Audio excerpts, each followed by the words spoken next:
Bonjour les amis, j'espère que tout le monde va bien. Nous sommes mardi matin et ce matin je ne vous fais pas de guidance sur YouTube. Vous pourrez trouver une guidance sur mon TikTok, Voyance Geva, pareil.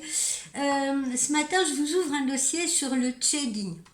Alors qu'est-ce que c'est que le shading? Eh bien, les vacances, comme vous le savez, comme vous n'êtes pas sans l'ignorer, avancent à grandes enjambées.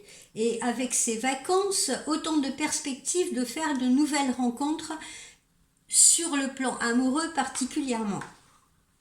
Pour profiter pleinement de cette période, eh bien, il y a hélas certaines personnes qui n'hésitent pas à pratiquer ce que l'on appelle le shading.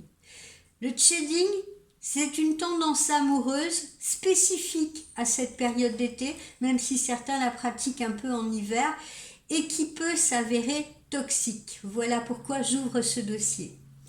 L'été, comme on le sait, ce n'est pas une saison comme les autres, c'est celle de vacances qui sont longues, pleines de soleil, où l'on se sent absolument gorgé de vitamine D.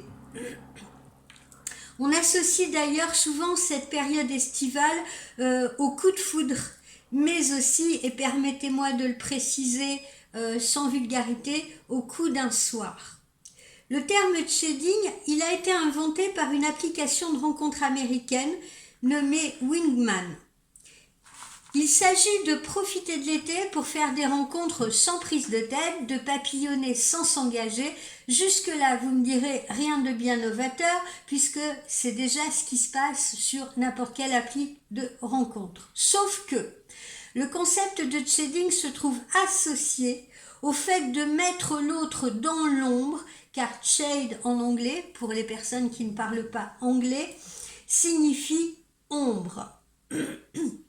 Autrement dit, la personne qui va pratiquer le shading va reléguer l'autre en arrière-plan et ne plus s'y intéresser, du moins pour le moment. Entre autres exemples, il peut s'agir d'un crush à qui on arrête subitement de parler, voire même de son ou sa propre partenaire avec qui l'on rompt subitement, pour vous donner quelques exemples. Et là où le shading devient toxique, quand il n'est pas bien sûr à l'initiative des deux partenaires, parce que évidemment si les deux partenaires sont d'accord, ça ne pose aucun problème, mais là où le shading devient toxique, c'est lorsqu'il est exercé avec la volonté de reprendre plus tard la relation ou la séduction comme si de rien n'était. Alors justement, là je vais vous donner un exemple qui est souvent pratiqué en hiver, le shading d'hiver. Eh bien ça veut dire quoi? Eh bien ça veut dire que certains célibataires ont pour seul objectif en hiver de se tenir compagnie lorsque l'on reste plus volontiers à l'intérieur de sa maison. Alors, comment repérer le shading et comment en sortir? Eh bien, il y a des signes annonciateurs. Par exemple, si vous vous parliez beaucoup depuis le matin et que ce n'est plus le cas, et qu'il faut que vous couriez après l'autre.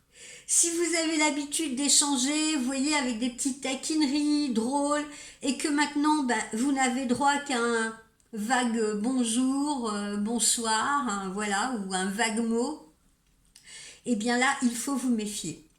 Si vous êtes en couple et que votre partenaire multiplie les sorties entre amis bien plus souvent qu'à son habitude, ou qu'il planche sur l'organisation de ses vacances sans vous en parler, ou sans vouloir que vous y participiez, eh bien faites attention.